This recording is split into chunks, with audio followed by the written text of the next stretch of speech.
Thank you. Wow, it's like we shadow banned or something. We are live. No, we're not shadow banned. I flubbed up setting this up just a little bit. What's up, guys? Thank you for joining us. Chat, panel.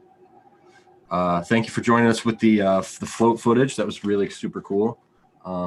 Especially Abolished and Miss C making sure that they got a happy birthday song in for me and Scobo.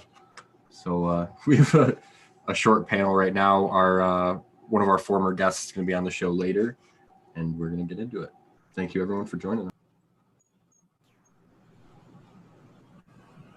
us. Shout out to chat already popping. Yeah, I'm trying to get that rolling myself.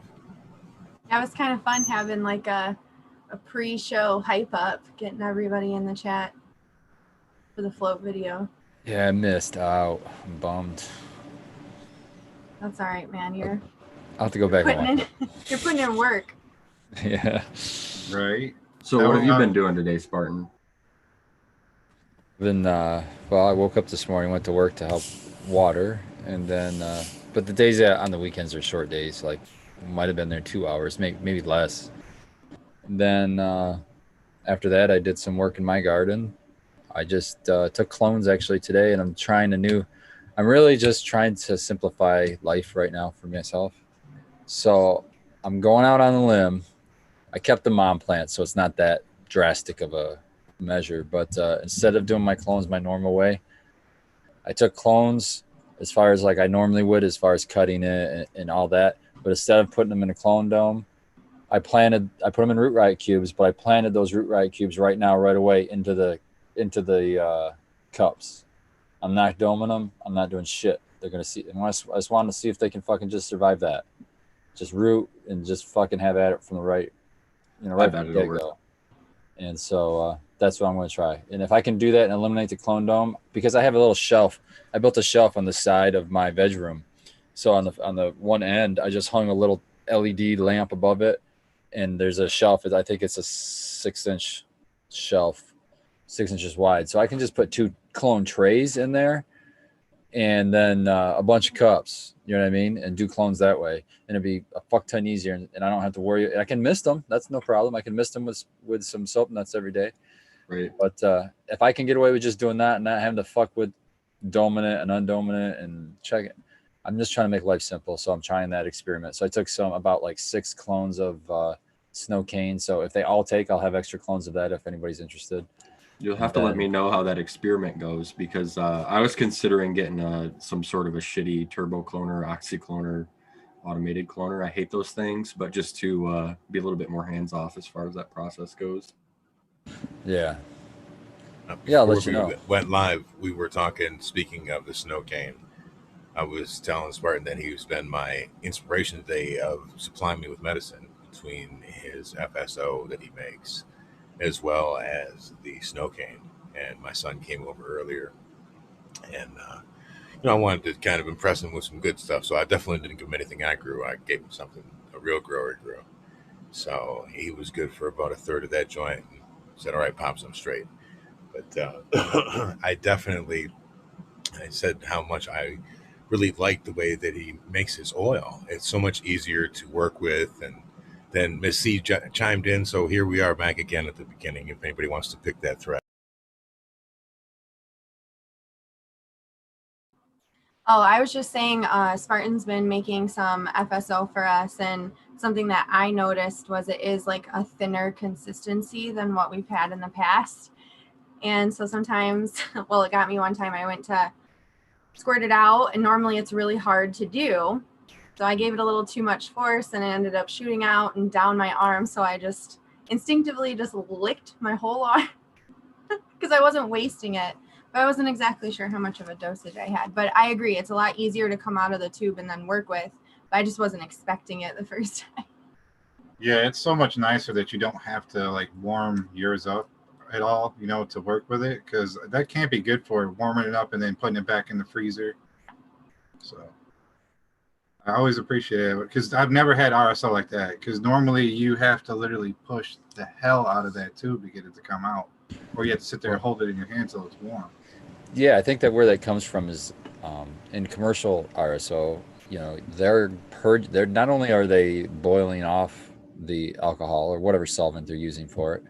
They're putting it in a vacuum, usually under vacuum, and purging it and like forcing every last little bit of it out.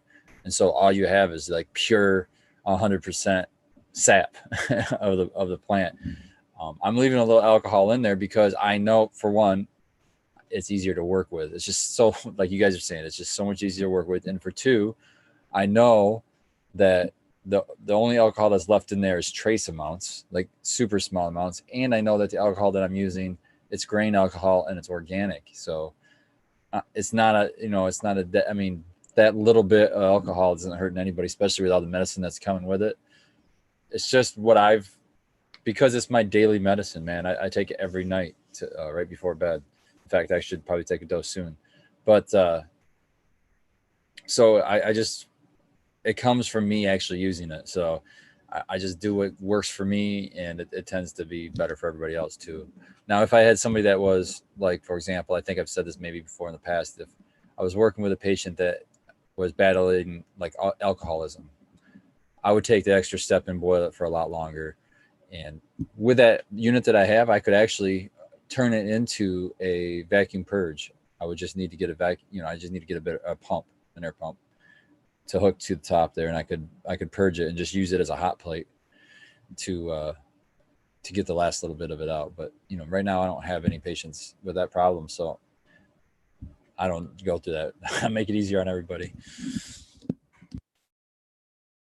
So I'm slowly converting all my edibles for my patients over to FSO infused, because I've always used a grapeseed infusion in the past, and I'm learning really fast that the ratios are way different.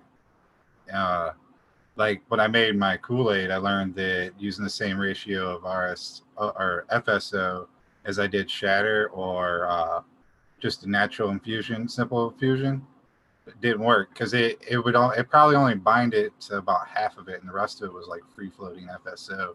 So I was wondering if you guys have any tips for like other infusions, like if I was going to put it straight into some butter or something like that, so it's more appropriate for a cookie. Have you tried coconut oil or something like that? Something a little bit more solid? No, the simple syrup is the only thing I've messed with so far. So yeah, what I think your best bet is oil, any of those oils. So what you've already said, butter, or you need something to carry it, something to pick it up and to like spread it out a little bit, because it's the concentrate. You're trying to get more doses out of it. So think of the oil as almost like a cutter. So not only is it cutting it into smaller doses and mixing it out better, but it also is like almost dissolving. The oil acts almost like a solvent to the FSO. So you could use coconut oil if you have like a brownie. It's just like, start from the end product that you want to make and deconstruct it backwards. So if you're making a brownie, they usually call for oils. So then you use coconut oil, and you can make some kind of a crazy coconut, coconut and chocolate that go together perfectly. So maybe throw some nuts on there. Oh, perfect. And then if you want to go with a cookie, like you said, now you're thinking butter. They don't use, oils and cookies. They use butter. Any baked good is usually, well, that's not true anyway, but yeah. So just look at what they're using, and then then you'll be able to know what you're infusing into. Grapeseed oil would be perfect if you want to make like a salad dressing, you know what I mean? Or a topical grapeseed oil is perfect for that, because I think that one absorbs through your skin better or something. So Jay, look at your end product, and then you can go backwards from there. But you have to think of it almost like an infusion, like you're infusing before, like when you were using a regular butter and you were using, say, your trim or something. Just think of the FSO the same way. You've got to find something to infuse it into, and then use that to cook with. I did have one other one that I messed. I was gonna say I had one other one that I messed with that I forgot about. It was gummies, and that was actually a shortcut with FSO, because I didn't need to use any. I didn't have to make any kind of do any process before that. I just made the gummies like I would normally, and then when I poured it into whatever I was going to fill the molds with, I put the FSO into there and then let it dissolve right there, and it went right into it beautifully. So I'm wondering if I'm going to be able to do some more shortcuts like that. What was the dosage on those? Those were probably some bangers, weren't they? That's the thing is should have been fairly low, but they should have been acted like about they were 20, high. 20 to 25 milligrams each. But they were just wrecking patients. Just saying it was hitting harder. Sounds like the Hitting Kool-Aid. different. It's Ooh, going the to be a lot of Kool-Aid. experiment to getting it right. Now, I would also expect that your patients may at first it'll hit them hard, but quite quickly they might get a tolerance. It might just be the full spectrum. You know what I'm saying? It might not be so much that it's the THC, but it might be another cannabinoid that's hanging out in there that they're not used to. They're not used to getting that in some other kind of a concentrate. So that's what's hitting them. And it might be something that they catch up to really fast. So just keep an eye out for that. Well, yeah, as someone who grows their own, you're going to definitely get built up a tolerance to whatever cannabinoid profile that you're able to source for yourself. You bring somebody else's stuff in, and again, it's going to, hit you a little bit differently. And that's why with my strategy is I usually wait until I have a mix of a good 3-4 strains, because I'm going for as Shotgun approach. Yeah, as full of a spectrum as I can. And but then again, there are some things like for example, they all came from Abolished, but when we did that CBD run, that totally makes sense. Okay, we got we're going for straight CBD, so of course use just one product because we're trying to target one concentration. Or when we use sour melon, because that was a great experiment, see if that effect carried over, and we found out it did in fact carry over, and you still got that, I don't want to say adrenaline, but like that caffeine effect. I've got a whole bunch of mixed trim to bring over to your house, Spartan. Don't you worry. It'll be full spectrum as a mofo. Some of it's even sat around for a long time, so it'll put us right to sleep. So instead of being a shotgun, we're going to call cool. that the Claymore, right? It'd be like the nuclear approach. Yeah, very widespread with no concern for collateral damage. Just how Spartan and I like it, really. Yeah, really. Just hit me with your best shot, right? Number down there, Pat Benatar. So you guys started talking RSO, and Spartan's going to fill up a cap. Yeah, Peter Griffin said to add food grade glycerin, Glycerin. which I do. I do about a teaspoon per cup of simple syrup in the mixture. So this is what I take. And this is what about a half a gram looks like. This is a 00, I think they call it, or 00. I'm not sure if it's an O or 0 capsule. This is the bottom like of it. 60% full. This is not the top. The top is, the little top piece. I don't have it with me right now, but it's a little bit taller, but not by a lot. So that much is a half gram. I just weighed it out. It might be an inch.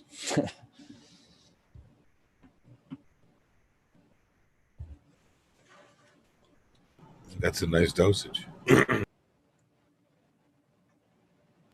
It's insane that little bit right there is probably more potent than you just sitting around smoking for 2 hours straight. Right. Well, how long does it take for that to kick in for you? Yeah, a couple hours. My metabolism's slow or something with it. Although I did have a little bit to eat. I was trying to think. The more empty your stomach, the kind of faster it seems to kick in.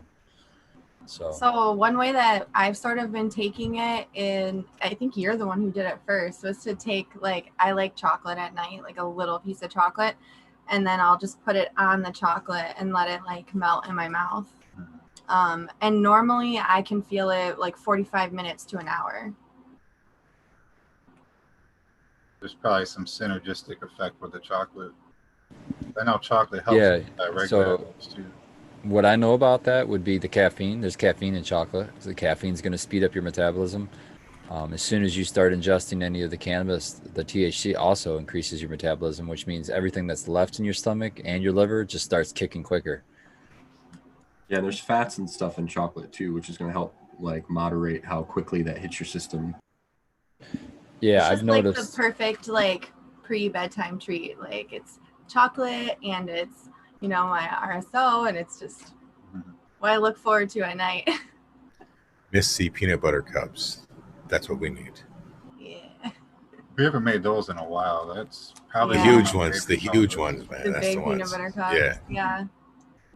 You know, and if you wanted to infuse sugar, the way I've heard it done is you'd actually do a tincture. You wouldn't even need the FSO. You'd be pre-FSO. So you would do a tincture, strain out the plant material after your tincture, and then you have your tincture, and then you pour that or you can boil your tincture down to where you don't have a lot of liquid left, but it's still very liquidy. Then you take those semi-deep, I don't want to call them deep, but the baking sheets, but they have a little bit you can put a little bit of depth in it, because you're going to spread sugar out on top of that baking sheet, and then you're going to pour that tincture over that. You basically soak the sugar in the tincture, so it absorbs, kind of turns greenish. Yeah, it's the green dragon or Yeah. green You unicorn was. You throw that in the oven, or you could even just put it on depending on how safe you want to be, you could just let the air make that alcohol evaporate, or you can put it in the oven and bake it off, and then you're left with just the sugar with the cannabis left behind. You don't have any alcohol left, and then you can collect that sugar and use it as a 1-to-1 replacement in any recipe that has sugar in it. So drinks, I mean, you could add a little bit of that into your drink in the morning. Boom, you just got it sweetened, and it's also got a little bit of THC in there for you. I see it as a topping for a peanut butter cookie that we could do. We could have the medicated sugar, you know what I mean? I think I used to have a Stella huge really jar wants of it. Peanut butter. I used to have a whole quart jar of medicated sugar, and I could never find anything to use it for. Man, just But I put wasn't it, very edible creative. you could put it in. Yeah, you could just put it in any drink, dude. Yeah, your It would tea, just make your it a drink. coffee. Honestly, if I could Sugar make and that, coffee? I'd probably use it for the Kool-Aid, because making the simple syrup, that's a difficult and messy process. She hates it when I do it. Yeah, because you destroy my kitchen. Oh. Now we started a fight. It's one of those things, like, if I make edibles, He's like, I'll getting make the pinned edibles straight. and then clean everything at the end. He'll make edibles and, like, there's, like, gummy on the ceiling, chocolate on the wall. I'm like, what happened in here? That's I 'cause don't he's understand. eating the edibles while he's making them. Yeah. It's true art. I can't be bothered with the cleanup. True art. Yeah, Had to get a drink. I don't know. It's spelled differently, but it's Peter Griffin in chat, and that's a good point too. You could do a glycerin tincture. You don't have to use alcohol. You could use I did that before. You could use soak straight in glycerin, and then use that as a sweetener in just about countless drinks. Anyway, Yeah. And you can use that shit topically too. I have to look Alright. into that. So like if you got a burn or something like that, you could put that glycerin on top of there with that.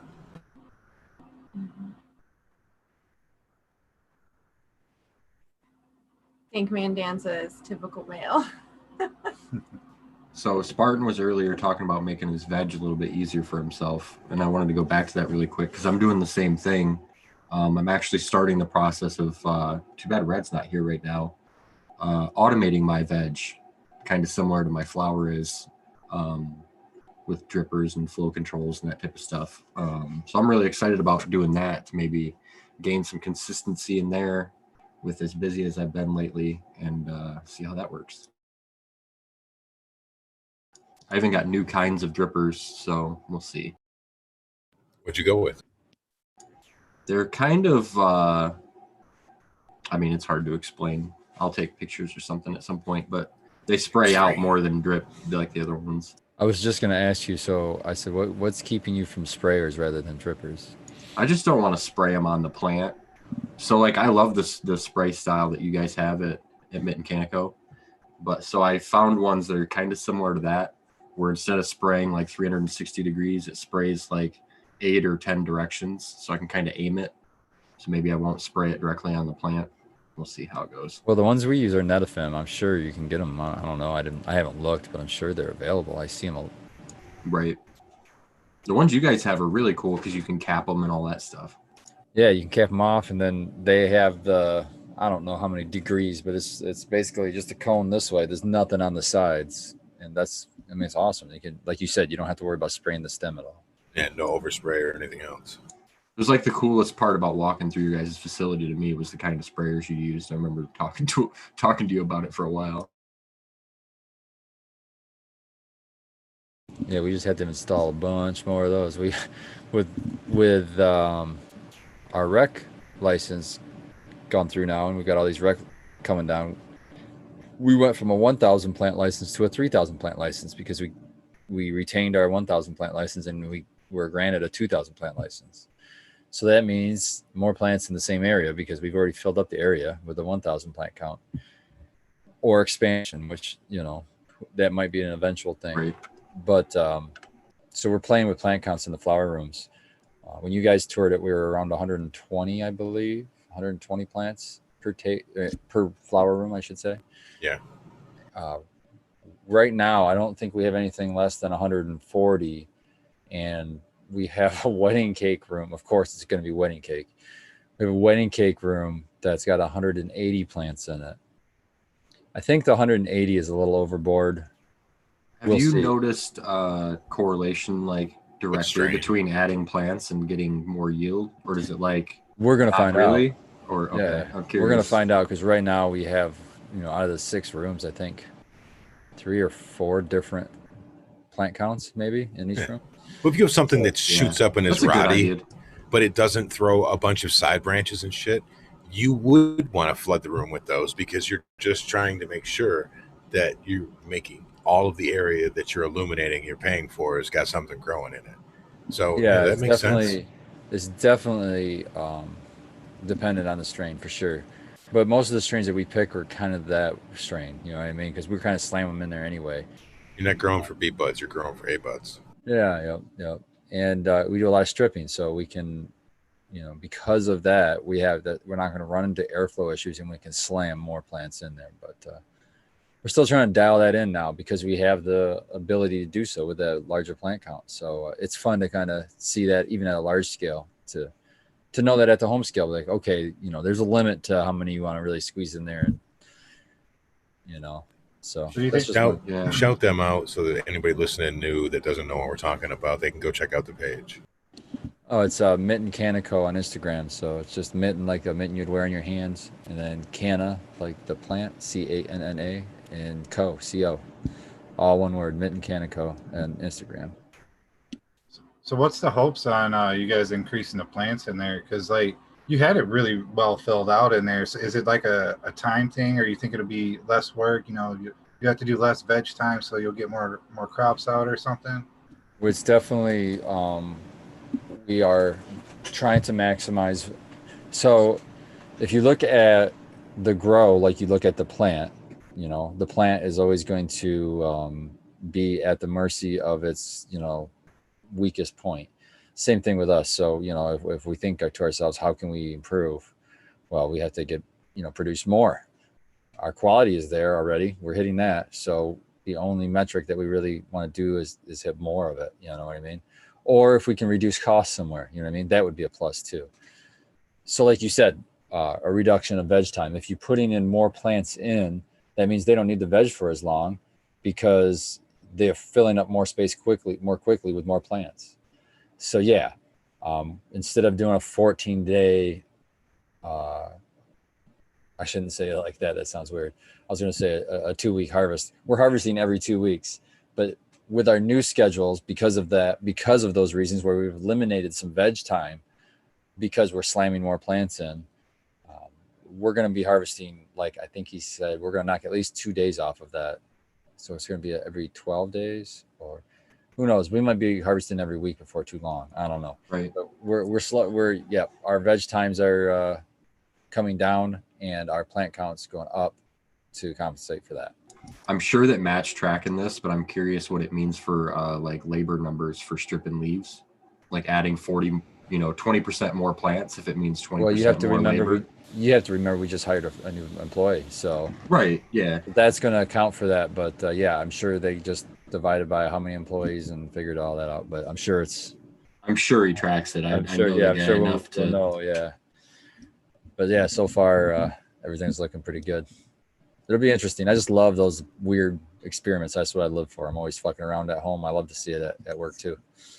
That's I'm what excited to see the results of some of that stuff. That's what I was telling Steven.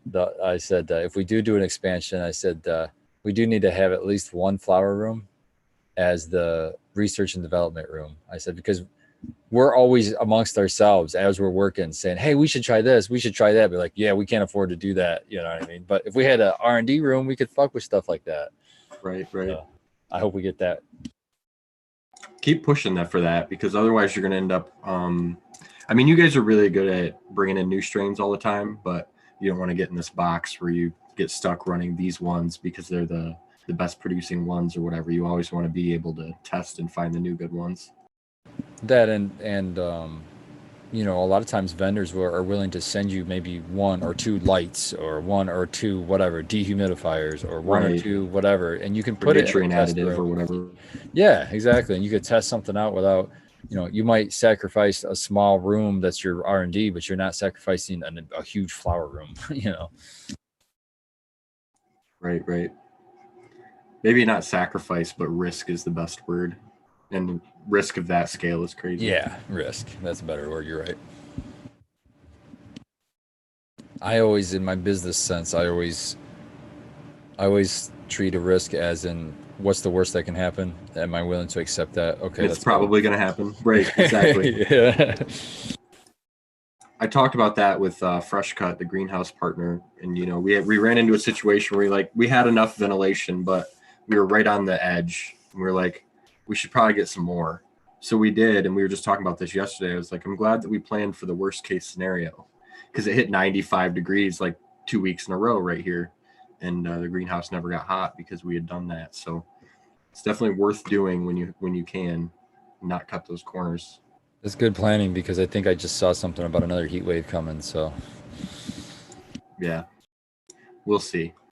Well, what was the cost difference on that? Basically, how much did it cost to keep from pissing your future self off? Adding the more ventilation was another like $450, something like that. But it was so worth it. Exactly. You kept as few abacus beads as possible going to the wrong side. Well, and it's like insurance that you bought one time and you don't have to pay for every month and all of those things. It's really nice. I wanted to answer a question in chat from Squirrelface, and shout out to them. I've seen them in a lot of the chats. They're asking about that higher plant count, and they were saying specifically, is the canopy much tighter then, or will it just make each plant have fewer colas but all beastie main ones? And will your IPM change? No, the IPM is exactly the same. And then, you know, we're using predator bugs, so we just hang so many per plant.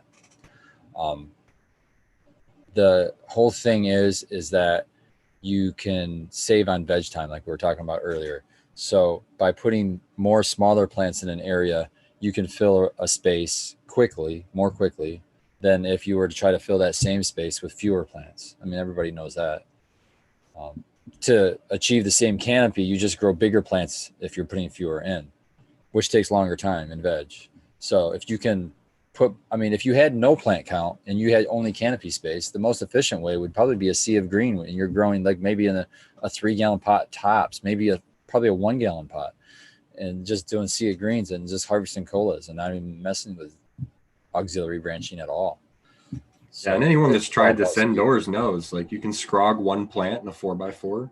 It takes like a month or 2 to veg it, or you can put 6 plants in there in like 3.5 weeks, or, you know, like whatever, way quicker. This might really pay off for you guys, because like what's one of the like main things that you're doing all the time is stripping, right?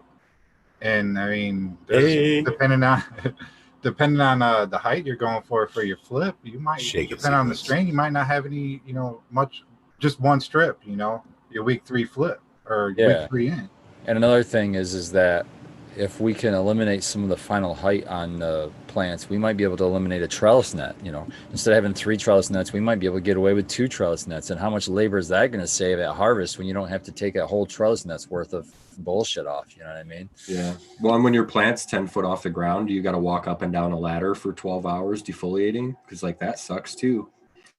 I'm the only one in there that hasn't had to use a ladder on some of these plants. So, but most times, yeah, they have to use step ladders to get to the top. That's a consideration to make when it comes to like doing the work. That's the best view in the house, though, is the one from the step ladder in those rooms from the front end. You just watch the fan pans over the canopy, and everything just kind of does its dance all along the way, and you just keep getting punched in the face with whatever that turf is, man. And it's so cool too. In the front office on the owner Steven's computer, he's got a screen. He usually keeps it on the screen that's got all the security cameras in the flower rooms. So you have all these bird's eye views of all the flower rooms. And it's just so, I mean, I could sit in that chair and just watch that, man. It's just like, that is fucking awesome. I can't wait until we can go through there again. I'm really, really excited about that. That place is like a dream. It's about the growth, you know, and we had started our show as a podcast, and he was just starting off his business. Then we did the walkthrough, and it was, you know, what was it, 8 months later for both of us. Both of us were bigger at the same time. And I'm really looking forward to see where you guys go with this crazy new count, man. Hopefully we can all keep up. Yeah, it's a wild ride. I'm having a freaking blast. So I'm around for the long haul, hopefully. So we'll Yeah, see what I happens. think that when we had went through there initially, it was that your guys' like 4th or 5th harvest, maybe. All the rooms were full. Yep. But they all hadn't been harvested yet, even because it was like that early in the building's life or whatever. Yeah, you were right there near the beginning, man. Yeah. The lovely ladies that Trim had been there a few days prior to us. Yep. We've switched over to another crew now. I can't remember what the heck they're called. Some similar name though. Babes or something like that. I don't know, but Lovely, I really lovely fellas to Trim. yeah, I'm not sure why those names are like that, but whatever. Teach their own. Marketing. Yeah. There you go. Start it up. Beautiful bros. Oh yeah, Yeah. Scobo can Trim. You know what? I've been doing pretty good. I was just messing around trimming up some of this Citra Blue. Red and I always have the thing where we don't take all of our leaves off until like the end, and then we just sort of break them off or whatever, and before you throw them in the grinder. So yeah, definitely do yourself a favor and get a really good pair of scissors that you like for that. Something to get in there with the fine, you know, get those crow's feet. Well, look who it is. It is Yeti Stash. What is up, brother? You can't introduce him before he's connected to audio or video.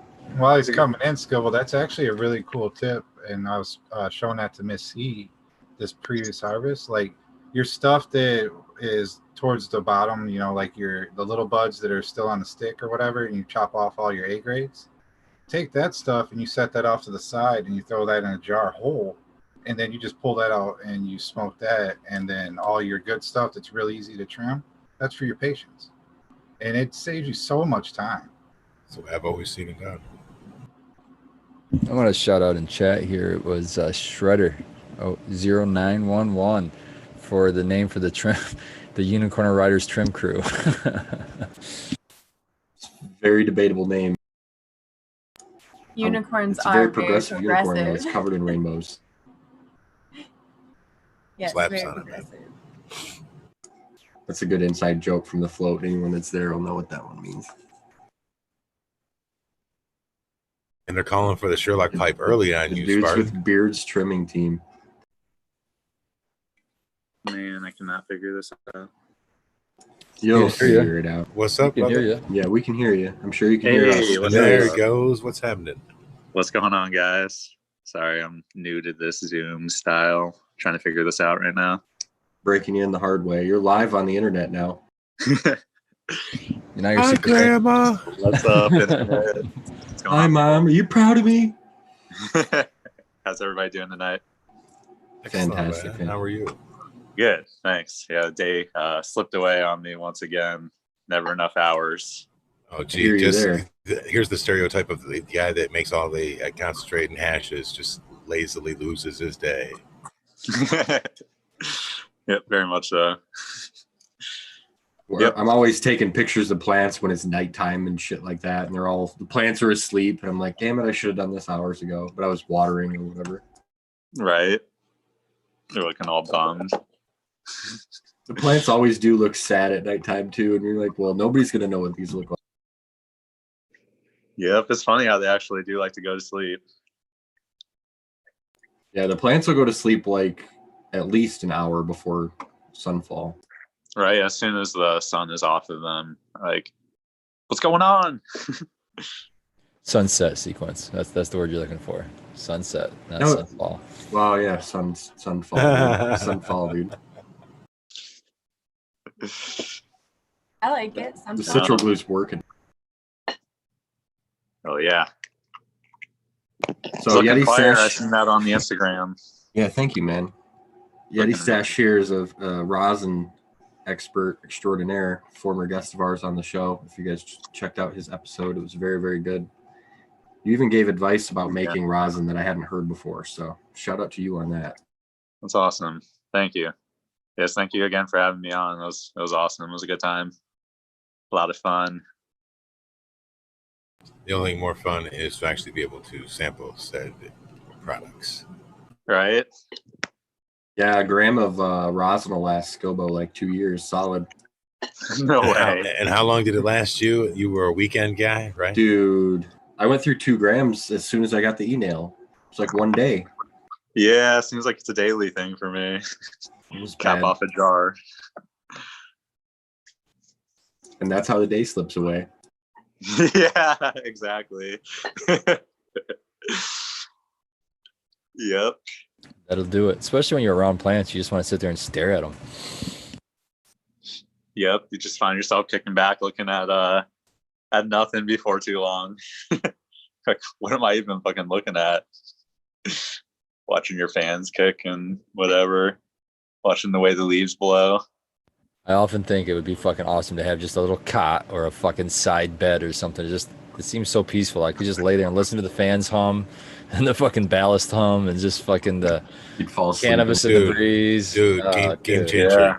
You need to get one of those. I think Eno makes them. It's a kit for their hammocks that you can actually screw into the wall, and you could just get one of those parachute fabric kinds. Like Eno, or what's the other one? Like Grand Trunk. Yeah, just hang out. Put that shit on a fucking winch and just fucking raise myself up above them all and just fucking lay down. Yeah, man.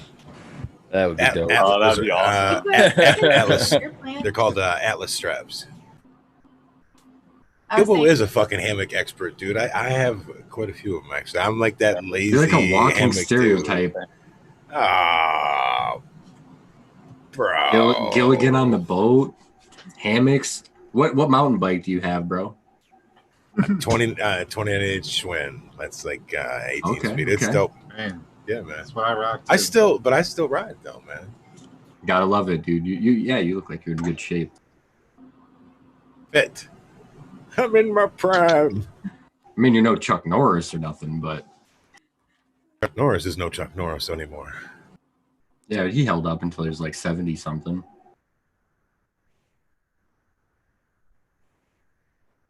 He's probably still making commercials for fitness equipment right now. So what did I miss? Did I miss any awesome conversations in the chat during the Groski float video? I need to go watch that. I know, dude. I got to double back down on that if we get out of here too. Everybody hit that like button for Tara's butt. Oh, did True, true. Nice. Terra Nation booty. Yep, that Terry Nation was Got that all over. clickbait. Talk about the biggest fan. Look what Tara's doing for everybody. Talk about the biggest fan. Yeah, she's out there bearing it for everybody. She's blushing right now. Cheers, Tara. You'll really enjoy it, Spartan, because there's parts there where we were spread out and whatnot. And I got some golden commentary between the panel and the Groskies. Oh yeah. We were shouting for the B-roll footage that made it in, so you gotta make sure you check that out. I mean, it's like impossible to not smile when you're watching Sequence ride around on this giant unicorn. Like, it's just Oh, ridiculous. it's I love so it. comfortable. Scobo was asking me how expensive it was because it was so big. It was like $40. It's not too bad. You're gonna have probably every Groski that's coming to the next one on a damn unicorn. It's gonna be like I'll the. know who's on my team, dude. I'm not gonna lie, that shit would look cool as fuck. Like a herd of unicorn going down the fucking water. It's the cavalry, man. It's the cavalry when you get a bunch of equines. Someone will That think it's unicorn like a holds bachelorette 450 party, pounds, but- dude. Just kidding. And it was like a floating couch, dude. You were all sprawled out. I was jealous. I was like, that looks comfortable as fuck. It was really Yeah, big. It was probably couldn't one have of the been biggest tubes out there. Other than No. Skillboat Raft. No, the biggest thing out there was the Bad Bunny thing. yeah. Oh, the Bad Bunny large- flotilla. She was good for a minute, and then she started to take on water, Captain. The And, bunny yacht. and then it became like what's that shit called? Is it the Rattan Death March? It's just to the finish with that thing. Like It was interesting to see like which floats worked and which ones didn't, because I was pretty skeptical. I was like, I'm Yeah. bringing this novelty unicorn. I was like, I'm gonna be sunk and swimming for like 6 miles or whatever. I was totally fine, and then some other people were less fortunate. Not exactly mobile though. I mean, the traditional one, like the one that I bought, that thing was fucking perfect. I didn't Oh yeah, Yeah. when I bought Rivers- it and it had like that mesh in the middle and you couldn't like sit all the way through it. I thought I would hate it. I loved that. That was fucking. It kept you like sitting in it, but you're in the perfect level in the water. That was the shit. And you yeah, could. that's the kind of tubes we have because it's like it keeps you cool. You're not like frying completely because you're half. Yeah, and I really like that one The cup holders. Finger Lakes had. He had 2 of them, or Yeah, the that was double one cool. with a cooler in between. Oh, that was so sweet. Big this rig. was probably the coolest for sure. Finger Lakes. I gotta have mobility, man. I don't like to be like Miss C and be George of the Jungle and go in the trees. He doesn't even want to like let me hook to him ever. Mm. I'm just so used to like doing. He's it too by cool for myself. that. Can I get a shout out on bringing the fucking rope ratchets, man? Come on. Yeah, That that was- was, Y'all wanted to that mock was me in the super beginning smart. for it. Super smart. That was awesome when we just all tied together and we were this giant flotilla of like an island of fucking Smoke. weed nerds. Smoke. Fucking Bilbo brought smoke 2 island. 2 oars with him.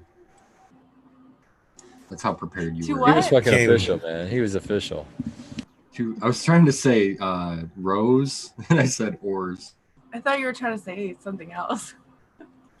Oh came no, with I it. wasn't saying that. That would have been cool. It came with the oars and shit. It was like $39. But I'm like a super tall dude, and I was like, man, I can't just ride around on some kind of float that I might be too big for. So I figured I would get this SS Skillbow and see if she was seaworthy. Lo and behold, She I never was. took on water or anything else other than my own goofiness and fucking around. I was But, going to say, you definitely took on water. Yeah. Oh, fucking around. Yeah. Then I had to like flip out of it and shit. But I couldn't believe how like tranquil that was. And then you would forget that you were floating along on this thing and you would look up and you'd see these like high rise, cool ass buildings and shit just rolling through Ann Arbor. So I loved all the wildlife, man. Seeing like the blue herring and Yeah. the ducks. the eagles and the ducks and the geese. I don't know about I'm not gonna lie. The ducks and geese I could do without, but the other ones I liked. I don't like the shit that come up. I had no fear of you. It's like, nah, man. I've been chased by geese before that were assholes, and They start to hissing. yeah, I don't forget that. And so don't be coming up and acting all nice. I'm not a fan of that. Mrs. Bad Bunny was feeding the ducks, and then they kept like then all They of a sudden stormed there was, her. like 20 ducks They rushed following her. us. And he was telling her like, "Stop it, or we're bringing ducks home." What are you showing off over there, Sequence? New line. That's the Citro Blue right now. My other jar is too far away to reach. That's So what I'm I'm smoking stuck right with now. this. Woe is me, dude. Yeah. First world problem. Oh, that CG. That's my favorite cut from you, or whatever genetics that you got so far. Crazy good, man. Every time I harvest it, I'm like, why don't I grow more of this stuff?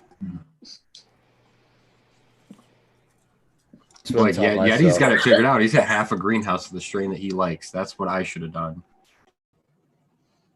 That's Tell what I him what keep you're running, telling Yeti. myself. And that's what I'm going to do is just start monocropping, I think. Yep. I got a bunch of giant Mac 1 plants that I just put in the greenhouse. They've been vegging, I don't even know. I want to say like half a year now. Like 3 years. yeah, dude. Yep. They're such awkward looking plants too. Like they just look like they like know they're too big for their own good, kind of. Like I Sure. should have started topping them half a year ago. But yeah, you know, you live and you learn. The node Mac one spacing, for being a pain in the ass. yeah, the node spacing on Mac 1 is just fucking ridiculous tight. It's like, come Yeah, on, it man. like stacks like insane. Yeah. Yep. It's just some like crazy, like I feel like almost like monster looking plant. Like Oh, it it's looks like a definitely- mutant. I was just gonna say it's definitely a mutant. It's just one of those fucking, it's an inbred fucking mutant weird unicorn that came out. Yep. But yeah, I got a Shout out bunch to of Cat. those in there, and a bunch of plants from seed too. Also, I just realized I got this Cake Boss in there that I ran once before. Those are just like a nice wedding cake cross. Wedding cake and Grim Bastard OG is the cross on it. So it's like wedding cake structure and like a crazy, funky, like almost like foul smell on it. It reminds me of GMO almost, the smell on it. Sounds great. Yeah, that one's pretty cool. I'm happy to have more of that going around. And some Mangolada. Yeah, I didn't realize I had that out there until putting cages on today. Ran that one once before as well, which is from Green Fire Genetics, I believe. And yeah, it like almost has that kind of old school mango haze thing going with it, but just different structure, like tighter. Kind of looks like more of like a cookie style plant or OG in structure, but then has like a mango haze smell to it, which is kind of cool. Like a modern twist on an old strain. Yeah, I kind of like that. The ones that remind me of the past in a way, but are just more fun to grow, I guess. It's so hard to decide what you're going to do. You know what I mean? When you put all this time and effort into designing these spaces, whether it's your closet or a tent that you picked up online or a big ass greenhouse outdoor, it's so hard to decide, okay, what am I going to pull the trigger on? What am I going to run this season? Because we can't run everything. And there's just so much stuff out there. The difference in scale for the greenhouse like makes you incorporate, or like what Spartan does at work makes different things incorporated more than they are when you're growing in a closet, like clone keep rates and stuff like that. If you have plants that are like harder to clone, or plants that veg really slow and stuff, they can really throw it off when you got a huge scale. And you can really, like, that's what I enjoy about growing at home a lot, is that I can make accommodations for annoying plants like the Mac. And, well, some things aren't fatal. Now, for me, let's say that there was one that I'm using as my daily driver medicine, but it takes 22 days to clone. Okay, no matter what I do, it takes 22 days, and it's a piece of shit, and it struggles, and I've had it, but the smoke is fantastic, but it only yields a tiny amount. I mean, that's what I got to do. That's what I got to do. That's Mac 1, man. Yeah. Seems like if you get in like a rotation with something like that, then it like all evens its way out. But it's just like the growing pains of getting into growing those strains, I guess. Yeah. You just got to figure out which strains are worth the squeeze, right? Right. Yeah. Because I like worth look all at the people effort. growing a bunch of Mac 1. I'm like, how and why? But they just put in the effort, and they have that whatever perpetual harvest going where the veg times are, 2 veg rooms and 1 right? flower room, dude. But now, is that your personal head stash? It will be for me if I'm going to keep Yeah. the plant, because if I have it hanging right now, my first run of it, the run in the auto pot. I've got another one flowering in my sip containers that looks fucking amazingly good. Can't wait to smoke that. But this one looks like the tops look fucking great, but it's like after maybe halfway through the plant, it looks like garbage. I mean, it looks like I'm going to have to trim a lot and it'll look better, but I mean, it's going to be tiny. It's not. Right. So I don't think it's going to be a yield than my first run with it. But who knows? The second run looks like in the sip container looks like it fucking crushed. So I don't know. We'll see. But I think I'm going to just grow it. Even if it crushes, I'm only going to grow it probably once every. It'll be a head stash thing where you're just growing it once in a while for head stash, because it's such a pain to veg it for so long. You like the smoke on it though? I fucking love the smoke on it. Yeah. At least I've smoked the Michigan Matt. Shout out to Michigan Matt. He gave me the cut. I smoked his version of it. Now I'm going to grow it and smoke it and see if I still like it. But yeah, I loved it. One of my things I love to do is mix things. We call them salads. So I'll grind up a little bit. That Mac 1 is so great to pop flavor into just about anything.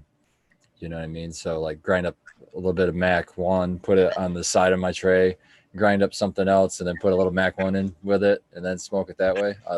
Mac 1 I just think goes great on its own or mixed with other stuff. I'm excited about those strains that are like, Mac Stomper. So maybe it's got a lot of the good qualities of Mac, but it's a little bit faster, a little bit more. Ooh, So we- selects. So we have Select Phenos, Max Stomper. Definitely nice. what is the cross in the Mac Stomper? What is that? I think cross? it's Grape Stomper in the Mac. Sounds about Yeah. right. It is. So at Mechanical we have a strain, and I believe it's exclusive to. I'm not sure if that's the case, but anyhow, it's a Mac 1 crossed with Slurricane. That's Slurricane 23, or 22. Mac Flurry, right? Yeah, Mac Flurry. Dude, I got So- some of those seeds. I never got any of them to really take from me though. Dude, it's so the stuff that we got from Sticky Drip, the stuff he grew. I have a picture on my Instagram. I don't know if you can pull that up. It's been a while back now, but super frosty. So I don't know. I'm really.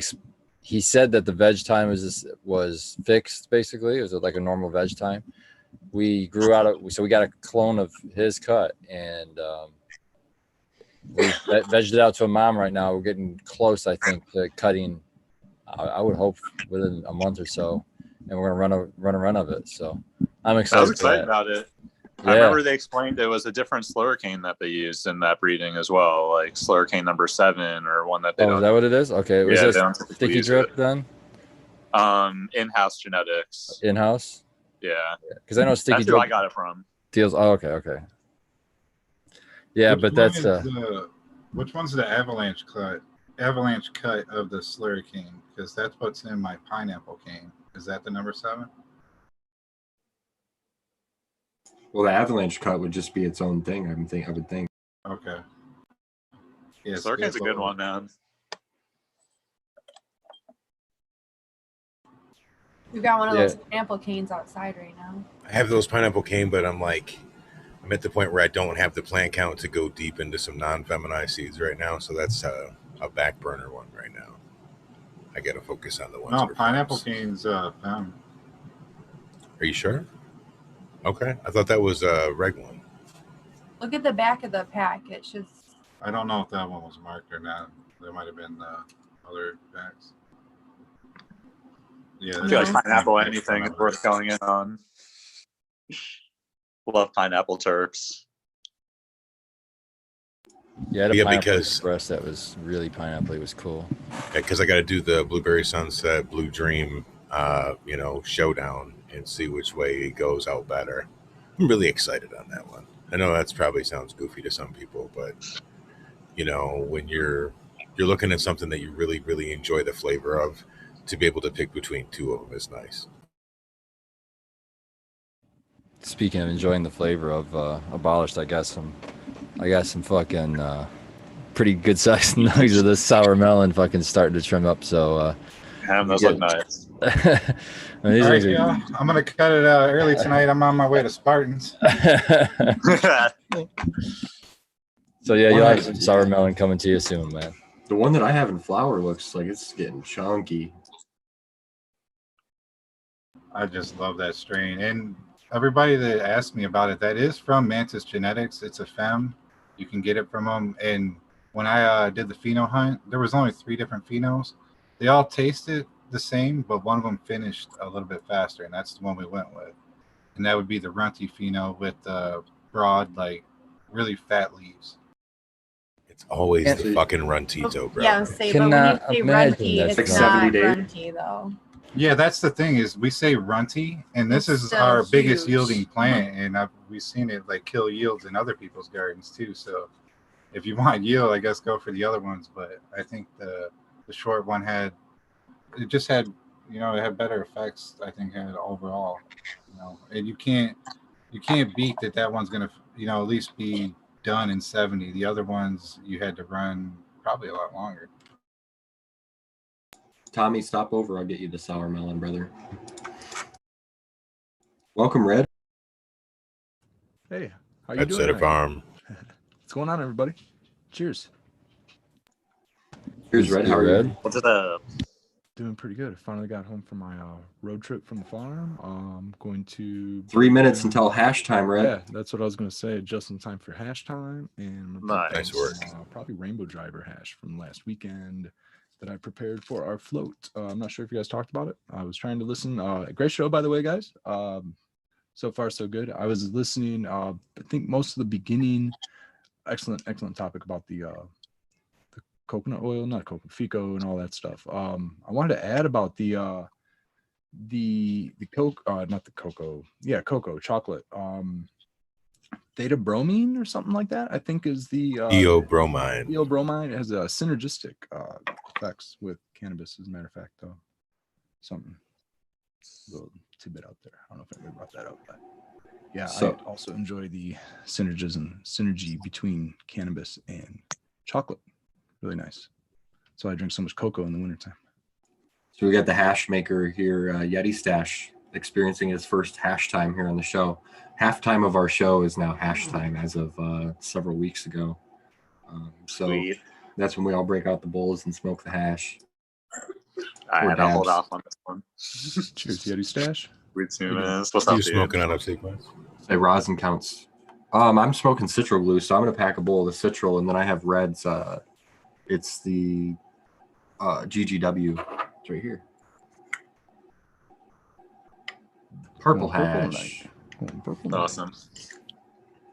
Gotta love when I that love happens. I love putting the purple hash, and then the Citral Glue is kind of like super citrus and pretty gassy, so it like balances that a lot. And then the color difference, it's like really appealing on the bowl, which I know that you like because you collect different glass.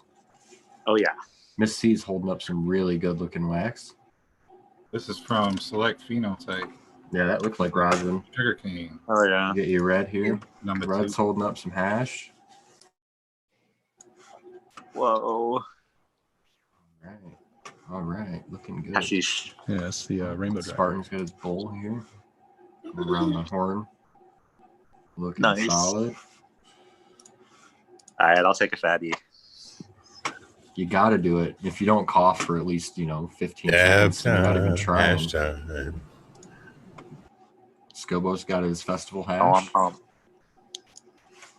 I love showing up to the party right at the appropriate time.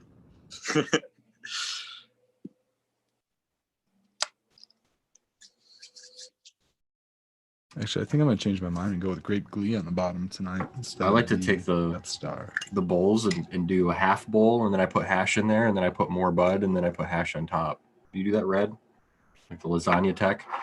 Yeah, it's actually like Eight. you read my mind because that's what the bottom that I was kind of talking about was Okay. a little bit of grass was the Grape Glee that I'm gonna just tiny little bud right here. I'm gonna break it up and pop it on the bottom, kind of use it as a screen or a filter. Yeah, you got to do that bowl lasagna tech and make sure you get a nice full bong load. I enjoy just breaking up a little bit of hash to mix it in with my bowl or my cannabis before packing it in my bowl because it's almost like I only have to light it once and then it just continues to burn on its own. It's great. You know what? I've never just mixed them like that. What an idea. Yeah, it'll change your world. Well, it changed my world. I should say.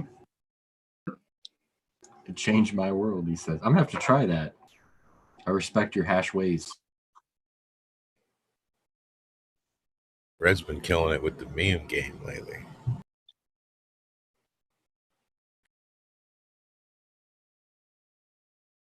Yeah, I had some fun with that Jack's Nutrients one. Great people over there at Jack's Nutrients. They he actually got to me, and it was funny timing because I had actually pulled it down just for I try to keep my page mostly just like photography and stuff. So I'd like to toss up like ads and things like that, and they may or may not stay up the weekend. Sometimes we're only up for like a week or a few days or something like that, and then I'll swap it out with some more cannabis flowers. But yeah, it was he actually liked it, so I was pretty happy about that. I might post it again, so you guys follow along my Instagram page if you want to catch any occasional funny memes there. Did you say that Jack's Jax? are so awesome? Did you say Jax got back to you on that? They saw it? Yeah, it was funny because it was after I removed it, he got back to me and he was like cracking up about it, and then he showed me another meme that somebody else had showed him. He actually dug it and was like, "Hey, what's your address?" Oh, sorry guys, glass on glass action there. I'll send you some swag. So hopefully I'll be able to sport some Jack's Nutrient swag here. That's cool. That's awesome. The meme he sent Red that someone else had showed him was hilarious. Was good. Yeah, it was great. I'll have to show some of you guys privately. I don't want to harsh on the competition there. Right, yeah. Go, Yeti, go. So Yeti's got the Terp Slurper. Doing the good dabs. Yeah, that's how you use it correctly, not how when you watch me do it. Yep, that's how you do it right there. That's why we bring the experts. I respect the joint in the hand at the same time he's taking the dab. That's pretty cool. Or did I not see a joint? No. Look at the tool. I don't respect it. Yeah. Then. I'm sorry. No, I'm just fucking with you. We talked about it a little bit in our episode about how he mostly smokes wax and stuff, but when he smokes flower, he gets high really fast. Yeah, like super stoned. Definitely hits me super hard. Man, I'd be smoking flower all the time then. Well, I do. But... I think it's Something because about of like like switching it off. Like switching. you get. No, I used to definitely one. see the draw to the concentrate, just the flavor. I mean, Jesus, you're not going to beat the flavor. I don't think there's any other way. And when you're a guy like There's him, it only just like makes a it. couple of flowers Who read the hashes hit? that really do it. Hitting you already? All right. Yeah, the hash is hitting now. As it was designed. Yes.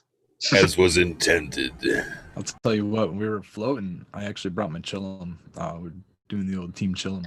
And I was a little worried at a couple moments that the hot was going to come out and cause a capsizing raft.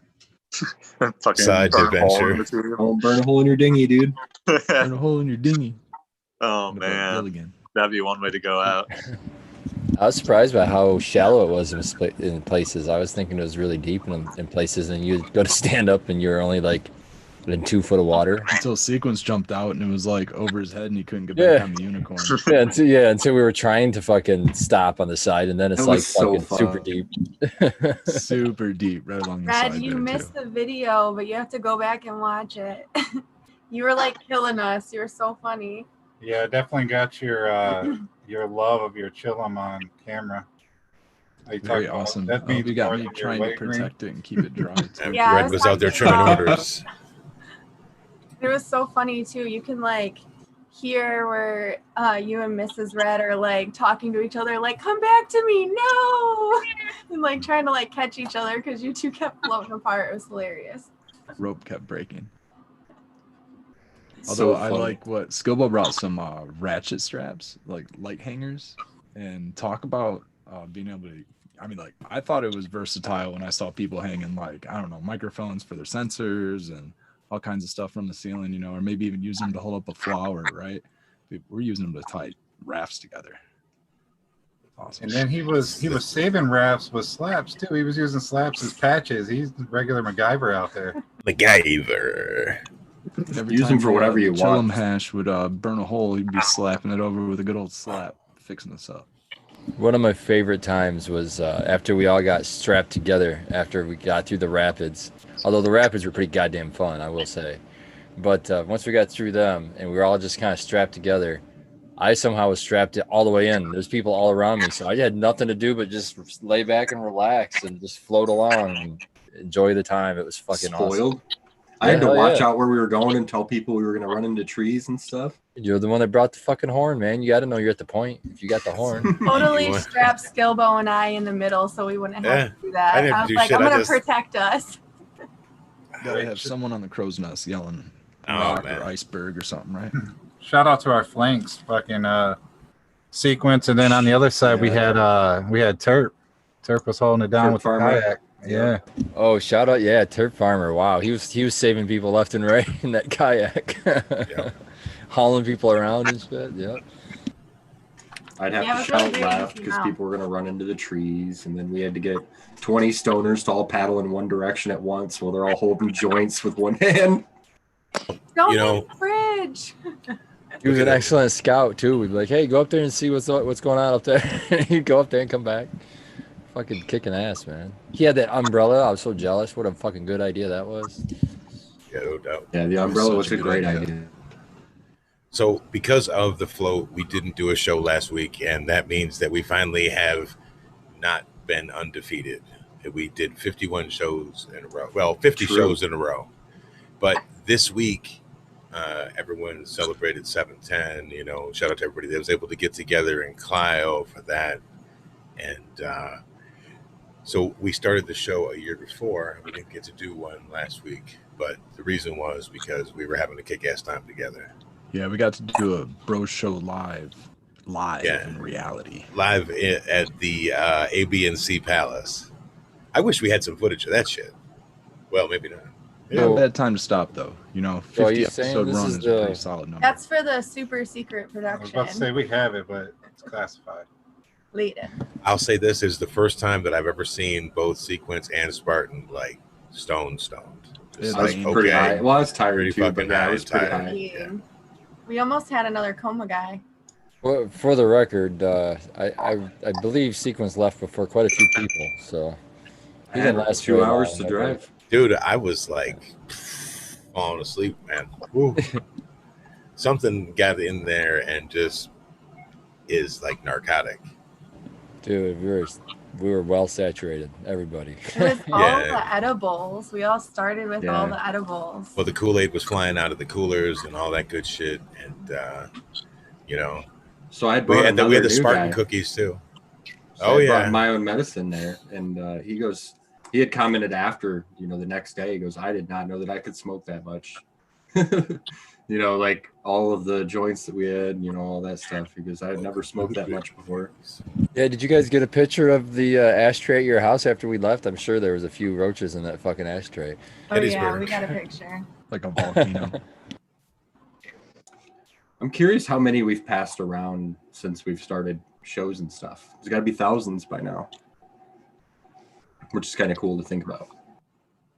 It's cool just to think this is the year anniversary. Yeah. If this is week 52, that's awesome. Yeah, the mean, live we- show. When you need to buy a pack of like raw 300s to get through an event, it's gonna be a good time. So I want to take a second to thank everybody that has been hanging out with us tonight and every week before this. Sequence and I started this as a podcast.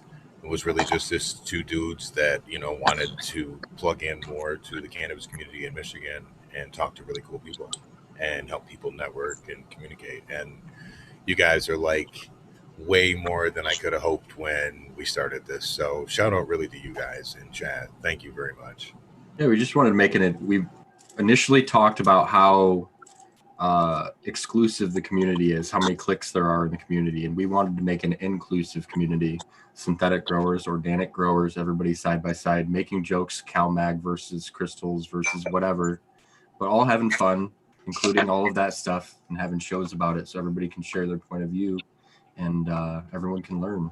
And I think everyone that's on the show has gotten better at growing. Like as we've met up and smoked each other's flower over and over and over. It's been really cool to see.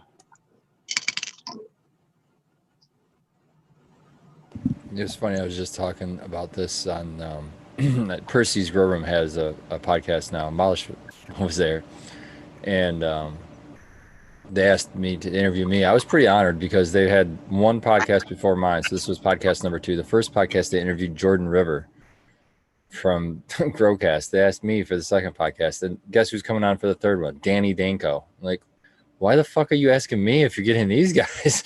Anyhow, I was talking about on that show, I was like, it's the difference is where it's legal, and what I was saying was like the biggest thing that I love is that you can be out in the open with it, and it encourages you to share even more.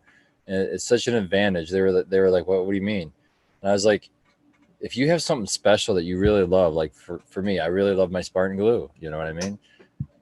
I'm going to try to pass that to everyone in this group, because I'm not trying to pass to every person in the world, everyone in my close circle, because how many times has that saved my ass in the past that somebody I've, passed them a clone, and then I can get it back when, I lose it for whatever reason. It's just, and why not share it with your friends? I mean, come on, if it's special, you should be sharing it with somebody. And it's generally that it happens with cannabis. I mean, everybody, a lot of people I know, they want to, even if it's just some flower, they want to share it. Hey, try this. Dude, This is really good. absolutely. That's one of the great things about, meeting somebody else that grows or enjoys it like we do, is to be able to actually smoke with them and be like, what do you think? Or they throw something want your honest opinion. You're like, damn, I'm just some other dude, man, but I really dig this shit. It's a good job. You know, And for the birthday part of the thing, everybody was really, really nice and gave me some of this, some of that, and a little bit of the other. And so I got the snow cane from you. Abolished and Miss C were nice enough to give me some of the number 2 from the grow off plant pheno that they grew. I really, really like that. Red gave me some Rainbow Driver. Finger Lakes Finest gave me quite a few samples. And who else am I forgetting? That somebody else gave me something. Dro Gross maybe. No. Anyway, shout out to M2 for the Bridezilla, which I've been saving for probably tomorrow night. So it's really been great. I try to, when I get cannabis gifted like that, since I have some of my own already, I really like to give people good feedback on it. So I use it as my first smoke of the day and really give it a chance to see what it's like, because it could be like the silver bullet I've been always, griping and looking for. So shout out and thanks everybody for that. I always like testing first thing I smoke, get a good view of the actual effect of it. And that was another thing I was talking about in that show. I think it's cool that to share genetics amongst each other, because and then try the other person's growing that same you know what I'm saying? So like, for example, if I were to take Spartan Glue over to Abolished, or I grow something that he like sour melon that I grow here and he grows there, same plant, but you can get different expressions to pop out, and it's so fun, I think, just to witness and play with that kind of stuff too. And it's just another reason to share your genetics back and forth. I like giving it back, because I know it never turns out the same way. And so, I'm always kind of afraid to give the ABOG back to Abolished and Miss C, because I'm like, I know I cannot capture the way that they do it with that plant. Whatever else, they get such a much better representation with than I've been able to. But she's a beast all the same. But at the same time, you having that cut that I've ran for so long, like you handed it to me, I can like almost give you pointers on like stuff to help it out to make it even better. You're close. You're close. You're getting close. Calmag. Honestly, I think it might be in the dry and cure area, because that is the hardest part of that OG. Yeah, she dries really, really fast for as dense as the buds are to me. But it's not like it's not a dense bud. It just dries really, really fast in my environment. So I have to slow the dry down more on it to savor some more of those flavors that come through.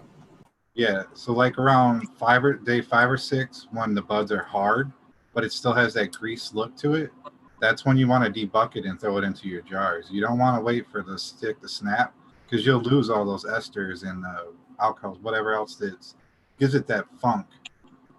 It'll be gone if you wait even 2-3 more days. He's right. Like what we look for is like it'll look greasy still. It'll be like dry but look greasy, and you have like one day where it's like that. Prime to pull it, otherwise it starts to lose it. Yeah. I was gonna ask you, Skilbo and whoever else we gave some of the grow off strain to, what you guys were thinking of it so far, because it's Phenomenal. been hitting me really hard. I keep telling people it's the best bud I smoked this year. Well, see, then I you just guys have harvested my stuff just now, so. See, I have the number 2, and you guys have the number 3. So you guys have the real strawberry, the strawberry cream saver one, right? It's so super strawberry. It's very, very, very unique, good flavor. This one's more of like a candy, funky sweet on the number 2, and I like it. It really looks like a heavy That's hitter. nice. It's really, really frosty, but not in like The effect of it is nice. See, I would say this is more of like a tie leaner to me. Abolished says he very indica for him. He doesn't like that it's always putting him to sleep all day. It's not very motivating, but I mean, it's phenomenal. Like just how hard those buds are. Let's see if I'll just grab one. We like wake and baked with it the other day, and then we both like looked at each other like we're still sitting here doing nothing. There's no give on this. I think I'm squeezing shit out. I only Yeah, smoked there's I only smoked the strawberry pheno, but I really fucking enjoyed it a lot. I'm with Sequence. It's probably one of the best things I've smoked this year, flavor wise. What it reminds me of a lot, bud structure even too, and density and stickiness. It reminds me of snow cane. It reminds me of snow cane, but Yes. The strawberry and the sweetness is way more pronounced than this one, than the snow cane. The I was snow going cane to tell is- you that the snow Sound cane good. could be like my daily thing, man. Snow It just cane's kind more of sativa. elevates you. It gives you like the Yeah. uppy mood, and it shifts your gears, puts you on a good radio station, dude. Yeah, And I was like really active, and like I was moving a bunch of mulch today, and cleaning the gutters, and fucking cutting tree limbs down and shit. And it's all been with just the FSO and smoking that all day. So yeah. That snow cane for me is more like a sativa. Is daytime, it's like a background buzz, but it's there and a lot longer lasting than what a normal indica kind of strain. liked everything I've had from 2020 Mendocino, man. Shout out, guys. Yeah, Yeah, I it's like nice to get to that. smoke abolished stuff to give us a little preview of the awesomeness that we're gonna get to. Yeah. expect So, do you when it guys have comes to any? Is judging. anybody else growing it right now? I've got it in flower still right now. I've got the 2 phenos. One smells just like that strawberry. I'm so fucking excited. The contestants have, but so they've been pheno hunting and smoking theirs. And then the other one I have is the one that was really foul smelling for the longest time. Now it's turning more spicy and then a little bit of sweet. I smelled it again today or yesterday. And it's even got a little sweetness coming into it, but it's still like, it still has that weird hazy spiciness thing to it. Yeah, Doc Almost better. Deckenstein has one just like that. I really liked it too. So that one's really interesting too. And they're both already in veg. What I like about these plants is both of them are really short plant. Their plants, instead of growing straight up, they like to bush out like almost on their own. They like to almost, I think I've topped them once maybe, but they just seem to bush out almost on their own. They like to spread out. And I love that about plants. It makes my life easier because they're training themselves. It's crazy certain plants that just do that. Like you don't even like, did I top this? Like, Yeah. it's growing Death Star, already dude. like that. My Kush cake grows like that. Death Star is like a perfect ball-shaped plant. I topped it one time. It's just perfect. Then I have the opposite. It's like I got a blueberry quintessa right now that it just wants to just grow like a bush and not grow bigger than about 12 inches and just spread out, Yes. spread out, and spread out, and spread out. I'm like, man. And then you got to get in there and trim all that bullshit out too, because it's never going to be usable bud when it's close like that. But my mom reported back to me that it is like absolutely amazing for her arthritis pain. So I'm going to deal with it. You know what I mean? Just got to figure out how to do it, right? Yeah. Yeah. I got a couple that are like that, and I'm just gonna start cropping them together. Great, babe. No, I don't know how much I'm gonna run Great Babe. I don't know, man. But the I'm with Apollo you, Great 13 Babe. and the Citrique. Well, the Great Babe's it's a great flower and everything. It is what it is as far as I'm concerned. Like I'm not always like I'm not picking it before anything else. So like I could get rid of it, not really care. I just like how manageable it is. Like it's great. You don't have to really stalk it or anything. It really holds itself up. Like Easy keeper. Are you just It's keeping really it for easy the keeper. nostalgia? I'm kind of keeping it for a couple reasons. Like a couple of patients like really enjoyed it, and it was kind of like just a well requested item for a while. It holds pretty dense flower, which is really nice and easy as far as like being able to process it and get it into a bag and stuff post plant. And besides that, it's easy manageable like in the garden. I don't have to trellis it. I don't really have to stake it. Just kind of like does it. Not much pruning because there's not a lot of fan leaves. There's a lot of little sugar leaf and a lot of leaf inside. You kind of have to manage, but the fan leaves have such a long petiole and they're so few and far between. They're usually plucked and stuff and they don't really come back. But how's it hash? Oh, like a purple, so not very well. And Yeah. I've never really ran it on its own just because, dude, it yields like it's a chore to get, 4 to 6 to 8 ounces off a plant if you try, because you have to veg it for like 12 weeks if you want to go to any of those numbers. I've never even pulled the ladder numbers off of that genetic. So I'm trying to think of, well, the only reason I really like it right now is outdoors. It's nice because it finishes early. It also holds well in our rain climate here in Michigan, at least in my area in Michigan. And it seems to not really have any issues with botrytis or mold or anything. That's kind of really paramount to outdoor is I don't care how anything else is. If I can't finish it, then fuck it, right? Yeah, well, that's kind of the only reason I have probably half of my outdoor right now is all grape ape. So that's kind of the only reason I might keep it around, but I have it in seed stock form. So I guess I'd have to try to hunt. I like it because it's short, doesn't grow very tall, it's easy to conceal. Who's the breeder on those? I have no idea, to be honest. I got clone only from a local provisioning center back in 2014, 2015. Damn. Is that like comparable to like purple Urkel back then? I remember Very like comparable. It's almost identical to Urkel. You can that's awesome, you dude. can really get the Urkel traits, but not as similar to the GDP I hold. The Granddaddy Purple I hold is incredibly different than the Grape Ape, which supposedly there's Urkel in both of them, but Yeah, they both have Urkel. GDP that I have is really gassy, really musky, and really kind of unique for the way it looks, if you will. I got a question for you, Red. On you say that the purples don't really wash that well. Have you ever tried to dry sift them though? Maybe you can catch more of them as in a dry sift process than you could. Yeah, actually, I have water. I have some Granddaddy Purple dry sift right here. It's hard to say because I don't really record a lot of my like numbers like that. But was like, this dry sift, Red? Yeah, and that wash or that sifted incredibly heavy. So, but it's also a lot more bushy, a lot more Look at the size of those sativa heads. leaning in the smoke. In my opinion, it's a little bit more sativa leaning in the way it grew. It flowered a little bit longer, a little closer to like 70 days, as opposed to Grape Ape, Granddaddy Purple, like 55, 60 days. So, and it washed heavier. So I don't know if that has anything to do with it, but I don't know.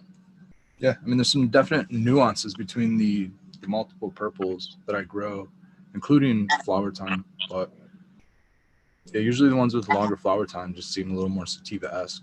Another hand-in-hand thing wild, but so purple. is the old Urkel with the dense buds too. You know what I mean? Every time I ever seen any of That's those old exactly how purples, the they're Grape always Ape dense. is. But you can trim an ounce of it in 10 to 15 minutes because they're just so dense, you know. Looks There's like a not much quarter. leaf. Yeah, I mean, there's really not much leaf. You clip, you know, and then you throw it in. It sounds like you're dropping a rock or a Thank golf you. ball into it. Yeah. That was one of the first ones I remember cracking into, and it's just like looking like it was like bleeding purple inside. Like I've never seen that before. And like I want to say that's like what got me into gardening. Like I was just like, man, this is just like incredible. It was, you know, coming from California and I was on the East Coast. We just had a Should bunch share of that. hate around back then. Seeing that Definitely was share that mind-blowing. sentiment with you. It was like I didn't really know that there was a lot of different colors other than chlorophyll that plants would have, right? Pigments that plants would get. And once I realized that cannabis had it, I was like, oh man, that's really bizarre. And I just was in search of the perp when I was a lot younger, you know, just in search of the perp. I was always into the Yeah, and I red remember- hairs. Right. I remember it being referred to as just like the fall colors coming out. And that's like, you know, even more unique now, like seeing them grow outside and actually fading with the fall and then seeing an indoor crop fading as if it's fall time. It's just, you know, it's amazing. All the different colors that come out. I'm actually super Yeah, I excited agree. to get like a LED crop going because I really like the fade that a lot of cultivars get under LEDs. Like some stuff just doesn't fade like that with mine, but I'll see kind of the same genetics under somebody's running LED and look at the reds and the underleaf purples and stuff that I really like. I think it's really Very cool. Sometimes it seems like it's just like the last couple of days almost also. I've seen some crops where it's just like perfectly green and then within like 4 days at the end of their Yeah. cycle, coming up to day 70, all of a sudden everything's just like turning straight purple and black. The BDE that I just harvested, it turned purple the day before I cut it down. Just That's crazy. did it. It's kind of Like, what the all right, strawberries done. and cream is doing. I don't know if it'll wash purple, but it's like it just faded dark real fast. Like I started flushing it and it was just like boom, instantly almost black. Really cool fade. Love that. One of my favorite strains I ever grew, and I don't remember how I think I cut it out or something, but oh yeah, because it didn't yield very good. But I had a Viper City OG that was just so purple all the time, with a really orange, bright orange, almost neon orange Yeah. hairs that would stand out against the purple. It was just a beautiful plant. And after about a month of a cure, if you let it cure for a while, it would smell just like popcorn, just like buttered popcorn. And it was a really, just like you saying, really dense nug, easy to trim. And man, I fucking hate that I don't have it anymore. It was like a really super purple plant. Loved it. I grew ninja fruit twice, and of course that has grape ape as one half of the parentage on it. So that was a grapefruit haze crossed with grape ape. So that I had a couple of different phenos of that. I had one green and I had two darks. One of them was purple and the other one was like black with the orange and yellow on it. It's some of the prettiest stuff I've ever grown, man. You know, Yeah, this speaking of that late fade, the Girls Gone Wild actually would fade almost immediately. It would go purple before it started to show sex. Like it would go into flower green, and then like by day 7, it would be throwing purple leaves, and then the stigmas would all start popping out, and then the very first couple bracts that would start coming out, the entire crown and everything would just be completely purple. And I grew it a couple of different times, and that's actually the Girls Gone Wild that sequence was showcasing with the dry sift. But it definitely did not have dense flowers. Those flowers, like I said, it kind of grew like a sativa, so they're a little more airy, a little more fluffy. Definitely purple with that orange, almost like a Oompa Loompa or something, right? It's those Bubba Kush dense buds. You know, you're talking about throwing those in the bucket. That Viper City was a grape Kush crossed to like a lemon OG or something like that. And it must have been the grape Kush leaner because it was so, you know, I don't know, so cushy. I love that plant. Now I'm missing it. Was that from Moxie? I feel like I remember growing that one out. Yeah, I remember growing that one out as well. Yeah, Moxie. I haven't heard that name in a minute. Yeah, seriously. I used to want to grow so much stuff in their seed bank. I had a 2-year layoff in my growing career, and I was just staring at Lemon Goji OG by Moxie. And I never bought it, but I wanted to run that so bad. So we had I'm sorry I forgot your name, but I remembered your question, and well, you wanted us to discuss this anyways. And he was wondering on how to set up Perpetual because he's having a lot of trouble. So he wanted to get some tips from the panel. Sorry, I forgot your name again. Whoever it was that asked me earlier this week. So could anybody help Agrowski out? I always notice that I need like half the amount of space for veg that I need for flower. So like say I was flowering in a 4x4, I would need like a 2x4 to veg to get plants ready for it. That's always something I've noticed about my garden. Yeah, or like a 4x4 veg for a 5x10 or whatever. Yeah, and seems like about half the amount of light as well is what kind of how I set mine up. So it all depends for me. Anybody else wants to chime in? Yeah, I mean, it's like with everything. You have to know what's your goal, what's your end result. Because when you say perpetual, that could be a million things. That could be I'm harvesting once a month. That could be I'm harvesting once a week. It could be I'm harvesting. I mean, depending on the space we're trying to fill. There's so many different variables, you know. Are we talking you have 2 lights in your flower room? Are we talking you have 10 lights in your flower room? 1 light in your flower room? So many factors. But if you have multiple lights in your flower room, you're going to need that for perpetual, I would think. You have multiple different strains with different flowering times. Those are all different variables. That's the typical issue that hangs people up when they try to do perpetual. It's not a monocrop. Well, if you monocrop, it certainly makes it way easier. Because you can schedule it, but no one's going to do that. If you want to make it super simple, what you can do is figure out how many plants you can fit or how many plants you're going to grow under a light. For this example, we'll just imagine, say you're going to do 4 I use plants. 6. Okay, you'll do 6. Say we'll do 6 plants under a light. And we'll say you have 2 flower lights. I have 2 flower lights. Okay. So just go underneath those flower lights and grid it out where all those plants are going to go and number them 1 through 12 because you're going to have 12 plants in that space. And then we'll say you want to harvest every week? We'll say every week. Nah, we'll say every 2 weeks. Fuck harvesting every week. I did every month because every 2 weeks or Okay. every week sounds Yeah, crazy I to did me. month too. Every month? Okay, so every month. So then you would just, your first veg plant goes into spot 1, and then you wait a month. And then the next veg spot plant's got to go into spot 2. And then just keep, you could do that. Or you could split it up and just do two harvests or 3 harvests. So you could do 1 light.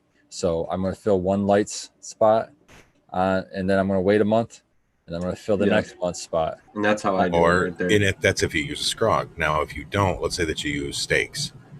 Watch your eyes, PSA with stakes. Yeah, But if you want to use, you can do the cannabis conga line, and you can dance your pots through there. But when you have a scrog, you really can't. Well, you still can, but You have you can individual do it every scrogs, couple okay. weeks. But I mean, either way, I guess. you could do individual scrogs. Like if you're only doing, it doesn't matter. But like steaks is a perfect example. If you're doing steaks, you could just look at the room as just a room for your flowering and keep throwing plants in there. As soon as as soon as you harvest, they're all going to harvest at different times on their own anyway. So as soon as you harvest one, just put another plant in there that you've got in the veg room, throw it in the flower room. If you want That's to what I just did. if you just want to be real slack about it, and that'll work. You know what I mean? The trick to doing this stuff in perpetual is keeping your veg full. Yeah, so just you keep don't run out of Yeah, plants. and the trick to do that, to make that easy, is have more than what you need in veg. Yeah. I mean, cold plant. Don't forget to be take afraid cold clones. plants. Well, Yeah. remember that you do the heavy lifting on how this plant is going to finish by all the work that you do in veg. So if you're really on top of your game in training the plant and maximizing things and keeping the dead shit off of it, and no matter what system you're running, if you're doing a really kick-ass job in veg, you're going to have an easy flower. But Well, now that's where you have to keep your schedule.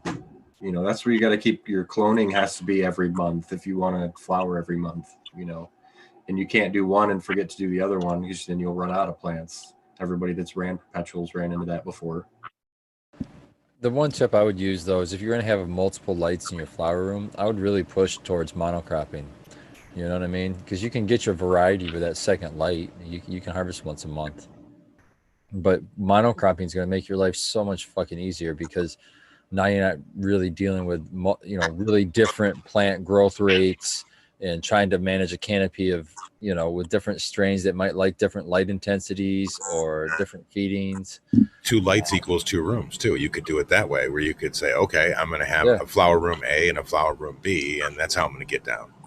Yeah, but I think the advantage of being in the same room outweighs the disadvantages. Just the side lighting advantages you get from having 2 lights next to each other, that side lighting where it splashes across, I think that's unbeatable when it comes to final yields. I think the ability to control the environment, if you're going from 1 light to 2 lights in the same room, it's easier to control that with just 1 air conditioner and 1 dehumidifier. If you had 2 rooms, now you're dealing with 2 air conditioners and 2 dehumidifiers, and it's going to cost you so much more to run that second room. But now if you're going from, like, say, 2 lights to 4 lights, that might make sense. You know what I mean? Because you do have some drawbacks. Like if you're going to be in the same room, you're not going to be able to, you're going to have a hard time with dark cycles. You're going to have to move plants out into a dark space or something. And, or trying to adjust temperatures. Maybe you want to bring it really cool at the end of the cycle. You're not going to really be able to do that if you got another one in a month behind. You don't want to, it'll be in the middle of its cycle. You know what I mean? So there's some drawbacks to having it in the same room to think about. One of the things I like the most that you and Matt and everybody else at Mitten does is the way that you let the plants veg once they move into the flower rooms. You keep them on the same light cycle until you fill the nets and train the plants the way that you want to. Then you guys flip the cycle and it's off to the races. So it's like maximizing everything even to that last little degree. The idea is to give it time to adjust to that environment. Even though we try to keep the parameters pretty close, who knows the things that we don't measure? Like, who knows? Barometric pressure might make a difference. I don't know. Gravity might Going make up and down the stairs, stressing them out, Yeah, exactly. They're upstairs, so there's a different gravity for on them. I don't know. So I think it's just a good idea to at least give them a few days down there to get used to their new spot. You know what I mean? Before you stress them out with the flower cycle. Yeah. So I guess if you're like already in like a super harvesting every month out of the same room, you can't really go about that because you're stuck in a 12-12 then, Also, you Exactly. can't, I guess, clean the whole room at the end of the cycle, also, which is something I Yeah, like to do. yeah. Spot. Things like some people, you might say, "Hey, I can spray the first couple of weeks of flower." Well, you're not going to Right. do that when you have another. Absolutely. That's not going to be an option when you have, one that's in week 4 right next to it. So you're Very not true. spraying the flower. So some of these Yep. things, yep. There's a lot of disadvantages to. Logistics. Yep. So you guys just got to pick your poison, I guess. But I don't know. You can. There's ways around it though. There's predators. You can get predators in there, and that's fine. You can do that all flower long. You can Which do bag of tricks do you nematodes. want to use? Yeah, nematodes in the soil. You can do that. You can do Bovaria bassiana. There's Ninja a lot of toads? things you can do. Yeah, ninja toads. Ninja toads. Them going. I like it. I think it would be Michigan Bros Show Ninja Toads. One thing I've been watching the Future Cannabis Projects shows. I really liked the Collectimus Coot 5-hour marathon, and it I'm halfway really should through be that. titled. Shout out to Aaron because he said they should change the title, and I agree with him. That Collectimus Coot shits on everybody in the industry. So I mean, if you got a trim next time, that is gold. You got to watch that shit. But I watched him there, and then the Glenn. Damn, I wish I remember his last name. He was a soil agronomist, I believe, or scientist, and good information that he had. I mean, caveat there is he's talking about field crops, but still good information for understanding behind organic Soil. growing, and soil building. But it's given me the direction of I think this year I'm going to pursue trying to build my own soil. I've been using Oh, M3. yeah. So I've got 2 goals. One goal is I want to get to the point to where my M3 instead, at harvest time when I cut that plant, I'm not dumping that out. I'm leaving it in there. I'm amending, and I'm just planting again. I can make that step. So I ordered some craft blend from Build a Soil. I'm going to try that. I'm going to use craft blend to amend and see if that'll be enough to get me through a cycle and see how it affects yields and things like that. I'll grow Spartan glue in it or something that I've grown a million times. Yeah, you told me earlier this week when I'd asked you about that was what you would use to basically re-kickstart soil to replace what the last one took out. Yeah, and I say that because it's like a blend of all of the amendments that I would use to build a soil. So if I were to do my base mix, I would do like Coot suggests is the thirds. I would do a third of a medium, like sphagnum peat moss is probably what I would use. Just that's what I'm familiar with growing with. But you could use Castings. cocoa. You could use cocoa. A third aeration, and I'm sold with Coot's reasonings on the pumice. So I would use the pumice for that. And then what was that? Oh, any kind of compost, which castings would be the perfect example, would be the last third. And so he's also inspired me in his talks to step up my worm game. So I'm going to try to learn more about making better worm castings and how to do that. And maybe start up, because he had a really smart way of just filling up some smart pots to make worm bins. Because I have a tray, like a 4x4 tray. I could just buy some larger smart pots, fill them with some soil, throw my worms in there from my other worm bin and let them multiply in there, and start another huge worm bin and just put all my leaf material in there and just try to, if I can keep enough material to keep a bunch of worms alive, I can get a bunch of worm castings and I can use more of that. Yeah. Dude, that's what I've been doing. I took that bokashi and put that shit in there with them, and they've been chowing down. And I find that the quality, I've used bagged castings for probably 5 or 6 years now. And I mean, through the years, I've noticed the difference between a quality one and, you can just tell by the feel. There's nothing like having your own fresh worm castings that you can harvest out of it. You're just like, holy shit. And then when you apply it to the plants, you've never seen results like it either if you've never used them. Yeah, I'm going to try the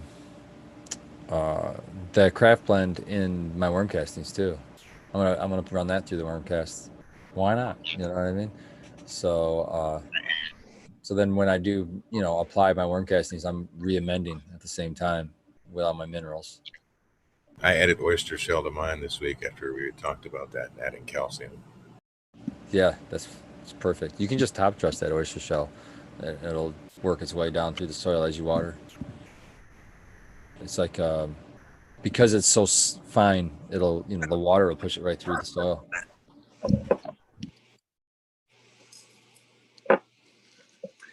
You know, we all have enough rice holes to make it all the way to the next, millennium. So don't forget to top your plant out with those if you're doing any kind of transplant early on, right? I don't know. I'm not sold on rice holes. Maybe mix them in the soil for some aeration, but I'm not a big fan of the top dress of them just because I'm still not convinced that You're gonna get rid of them though. No, I know. Abolish says that when you put them on the top, when you water it, it does sink down to the soil level. But I'm a control freak. I want to see it touch the soil. So I want to move shit out of the way. I want to put my top dress down on the soil level, and I want to put the shit back. But I can't do that with rice hulls because it's like sand, it just moves. So it's no science. It's no science. It's just Spartan doesn't like that shit. I'm not down with that shit. So it's the transplant. You think it'll be too much hassle? It's really not. You can easily move it aside and expose your topsoil to transplant right into it. It's really not that hard to work with. I'm talking about the rice holes, like to move them out of the way so I can sprinkle top dress across the top of my soil. They'll just move, and when I move them, they're just gonna fucking fall back in my. Like I said, you don't have to do that. It'll go through. Just when it dries out, do your top water and it'll get in there. Yeah, I hate rice hulls. Jeez, Tina, eat your food. I'd like them. I would like them as like maybe a portion of my aeration, like maybe 10% of my third aeration, which would be mostly pumice, but maybe 10% in my soil. I'm fine with it there because it's going to eventually break down to silica. But I don't like it on top of my soil. I like to be able just to do my straw and then my leaves or whatever I want for a top dress. But I don't know. I'm not a fan of rice. I don't know why. Like I said, there's no science behind it. I don't know. I just don't like them. We do have a question in chat about setting up a simple turn this into a meme. sips. I don't like rice holes. Here's for Growly. Thanks for stopping by. Spartan, do you see the question about the sips in the chat? I didn't see it. Spartan, could you walk me through setting up small one plant sips in container and how to make it work right? Like a one plant sip container. So I don't know what part of the world you're in, but if there's a Home Depot, Lowe's, Menards, Meijer, Walmart around you that have garden centers or places where you can get home and gardening things, there's the sip container I use. It's called like City Pickers or something like that, and I think they're like $30 or $40. They're not cheap, but you're only buying them, per plant one time, and you can reuse them over again and again and again. And they come with like salt and nutrients and shit. Just throw that out, or don't throw them away. Use them in your garden or something, but put them off to the fucking side and then ignore that bullshit. Brett will take them. Yeah, and then it comes with like a picture direction on how to put the thing together. It's fairly easy. And then as far as how to make it work right, there's a few. I'm pretty soon I have to do a transplant into one. I'm gonna just have to shoot a video and really walk people through. But some of the few tricks is in the corners where the soil sits, not where you water through, but the other three corners. When you put soil in there, I even use actually packed reused soil there because it always stays moist in a tub. You want to make sure that's moist and pre-moistened with water so it's not hydrophobic, because that's where all the wicking action happens. That's the only place where the soil touches the water. So when you are putting soil in those four corners, push it down and pack it down so it's nice and compact. And then go ahead and pour just a little bit of water over it if it's dry, and make sure that it's saturated. And then go ahead and throw your grate down and throw all the rest of your soil in, and then you can plant into it. And then go ahead and water the first 1 to 2 times. I like to water a good gallon or so through the top, just so that the moisture can work its way down through there. I like it better. And then water from the bottom after that. But other than that, it's just like just like growing any other way, except for now you take the guesswork out of watering. So what you're going to do is take a flashlight or something to look through your watering tube every day. When you look down in there, if you see water down there, then you're fine. You can let it go for the next day. If you look down there and you see a dry bottom with no water, fill it up. If you got the same planter as me, you can put 1.5 gallons in it and it won't overfill. It's got overflows on it. If you put more than 1.5 gallons, I think you could probably go another quart, maybe, depending on how slanted your floor is. But if you go close to 2 gallons, you're going to spill out. So I always just go 1.5 gallons. You know, you're not going to spill out. Out of those weep holes. And you don't have any runoff. You know what I mean? It's all under the bottom, so the plant absorbs that water up at its own rate. So you don't waste any water. The plant is using all of the water. So that's It's that really that leap of faith, isn't it? That initial leap of faith that this will work. I don't have to water from the top. Once I've set this, I'm good. Yeah, the only time I might water through the top is if I was applying like a microbe or something like that I want it to try to work through the soil, or if I did a top dress and I'm trying to just push that down through the soil. But other than that, I'm always watering through the tube because why not? And it works. I'm just saying, I don't know, man. The plant, when the roots pass through that grate and it just, instead of hitting something hard and stopping like the bottom of a pot, and they hit water, and they can go pretty much anywhere with no restriction. I think they just think they're outside because they just beast the fuck out and they just grow these big ass fucking plants. And I don't know, man, I love it. And it's like $40 for a system. All of the greatest thing about that system is none of this requires electricity. None of this requires timers or mechanical things that are going to go out or fail on you. It's all just fucking Mother Nature working. See that happy face of the Spartan Sips face right there? A man in his Sips container. I don't know if I'll ever stop growing that way, man. It's so fucking easy. When did you start doing it? How long ago? Jack said you've talked him into wanting to do it. Good, Jack. Yeah, I hope I'm you do super it, man. interested. It's the best way to go to Dank and still have a life. Honestly, you can still go on vacation. You know, do stuff with your family. You don't have to be there every day or every other day. Some of these systems, Either that or timers, dude. There's a Or couple other blue questions coming through right here with Men of Wadi saying this is basically a Hempy style system where you add water right to the reservoir, right? Also, when the water seeps through the soil and hits the reservoir, then will I have issues with microbes? Also, when the water's, what was the last part? If when the plant hits the water, if there will be problems with microbes. Okay, so no. So what we're dealing with here is almost like if you know who Steve Reisner is from Potent Toponics, and he kind of developed, or I don't know if he developed it, but the first person I ever heard the dual root zone technique, where he has a soil root zone and below it he has like a deep water culture aquaponics root zone. So it's like a water root zone and a soil root zone. And you gotta have the same kind of deal going on in a SIPS container. You have a water environment below a soil environment. So you have two zones going on, and you could have completely different microbes in either one or the same. And they're going to work the same in the soil and in the water.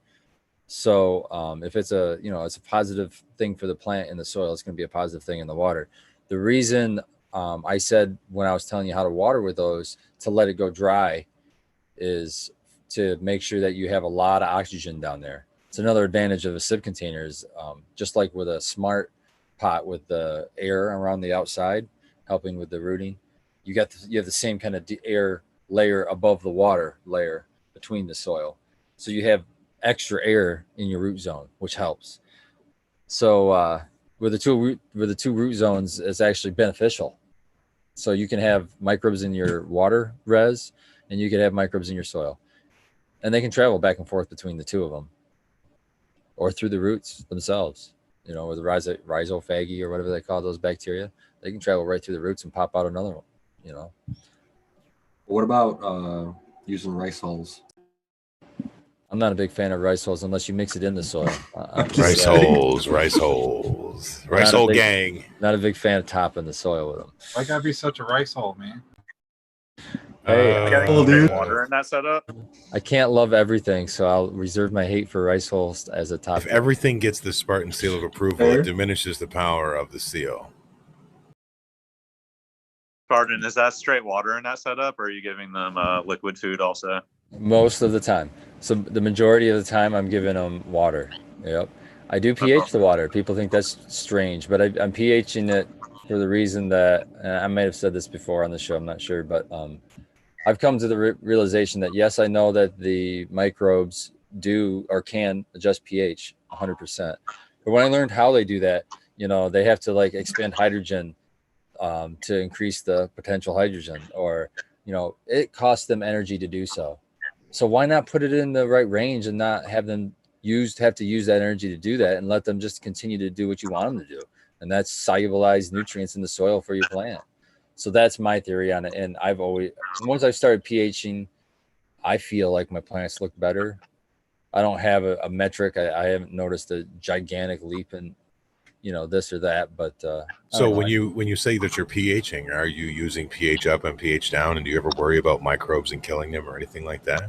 So in my my water that I use, it's just filtered through a Berkey water filter, and it comes out at like an 8, almost an 8, between a 7.5 and 8 pH. So it's always pH down usually.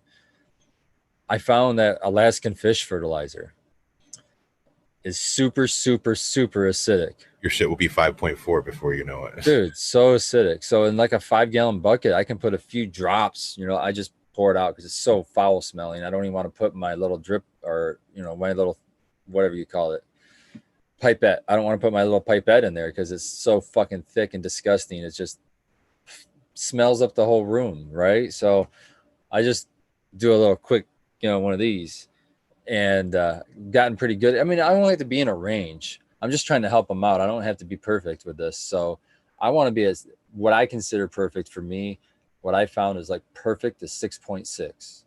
If I get her at 6.6, that's like perfect for me. And that's in the Pete and the M3. But I'll accept 6.4 to like 6.8 at the very highest. And I really hate 6.8 for some reason. So I'd probably be 6.7. But 6.4, I could accept that too. That's my range. So I've been pretty good at just blipping a little bit of that disgusting fish fertilizer in there and stirring it in. And so now we know that he doesn't like rice hulls, and he's kind of good on the fish hydrolysate. I don't even know if it's a good hydrolysate. tip. It's fish Liquid something. fish for the organic pH down. Yeah, I like it. Works good, dude. Works really good. It's so acidic. It's insane. Better than like squeezing oranges or something. Yes, you could do citric acid, I guess, but yeah, I don't know. I don't think that, I do worry a little bit, like, you know, there's got to be a good amount of nitrogen. I think it's a 5.11 or something, or maybe it's a 3.11, but I'm a little worried about adding nitrogen in flour with that. But you're not adjusting down from like a 9.7 or anything. Right. Yeah, So not yeah, much. the dilution rate is so much that I don't think it's going to make a huge difference. You're And good. I haven't noticed. Yeah. I used to use a lot of that Surge product from Roots Organic all through flour. That's like a heavy fish, like heavy in nitrogen. And yeah, I was always kind of like weirded out about it at first, also giving them so much nitrogen, but I feel like it just like helps give them more flavor and keeps them really nice and lush through flour is what I noticed when I started using that. Yeah, there's definitely, there's always the saying, you know, the fish brings the dank. There's always something to a fish product that brings something to it for sure. Brings Yeah, the terps out. Brings the terps out. I agree. Tuna terps. The stinkier the product, the stinkier your product. That wharf smell. There's Or something Abolish is looking for. wrong. If you go to like, Oh, he Traeger wants the Supply- baby. He wants the baby poop. Fucking Pheno. He's on that weird one. I would actually take a Rancid Harbor too. Like anything that's gonna make you want to gag, I'm down for. Because Yeah. Or like a reanimated corpse Oh smell. man, Yeah, I need you a got that one. Gorton's. I need a No. Gorton's fisherman meme with abolished in it now. Now, this is coming from the same guy who got fish shit, which is awesome. I love that stuff. And smelled it once and said, fuck that, and dumped the whole goddamn thing in. Like, but you would smoke it point. if you weed smoke like that, you would think it was the best damn thing ever. it ended up making me go get a top dress that I thought was going to eliminate the smell. No, it just makes my grill smell like a damn harbor for a week. I have some I old, abolish old farms. bottles of Roots Organics that I think one of them was pretty fishy smelling. I can't even imagine what that thing I hit a smells BioBiz like. fish It's got to tanks. be so expired by now, to be honest. I really need to go through those old. Dude, is that thing old like the bottles. container? Is it bulging? Like dangerously I so on the don't. sides? I don't know, man. It's like it's an Fish old mix storage bomb in the cell. fucking shed. I've got some old nectar bottles in my closet that I'm waiting to blow up. Swole. I don't know if they're swelled up or not. I've never even looked at them. Dank Man Dan always talks about the Triton's trowel too. That always gets him going. Go dump that shit on your compost pile. Maybe you'll get something out of it. I was thinking about That's an brewing idea. it in small batches. Ah. Frugal, thrifty red. Not really brewing, But- more like what I do, like my hour extraction, and then dumping it on my compost pile. Had a bottle of that fish shit, speaking of doing the same thing, just like bulging out one day. I was fucking scared the thing was going to explode. That'd be a fucking stink right there. You'll only make that Did you mistake open once. it? Yeah. Crack the seal very, very carefully. Yeah, I bet. Put that shit in the That- dumpster. As bad as that smells, the Alaskan fish fertilizer takes the cake, man. It's so foul, dude. So foul. But Man. then you got some people say I haven't had the displeasure of smelling them yet, but Grand Evo, I guess, is supposed to be really terrible. And there's another one made by the same people. I just can't remember. Or Serenade maybe was the other one that's supposed to smell really terrible. I haven't smelled either Yeah, one. I've heard Like about they're in a that one. competition Yeah, I try to competition avoid with it. each other.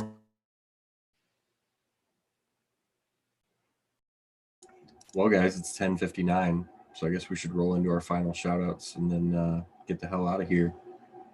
Red, thank you for joining us a little bit late. I know you were working. I know how that is. I know how that goes, man. So Yeah, thank you for man. coming, man. I had a late one. Chat's killing me. Thank you for joining Pillow Talk. Cheers everybody. Daddy Red saw you in chat. Cheers. Cheers everybody who tunes in. Cheers panel. It was an awesome float with everyone, and I hope to get a chance to get with everyone very, very soon. Hope everyone's enjoying their summer. Cheers. Thank you, Red.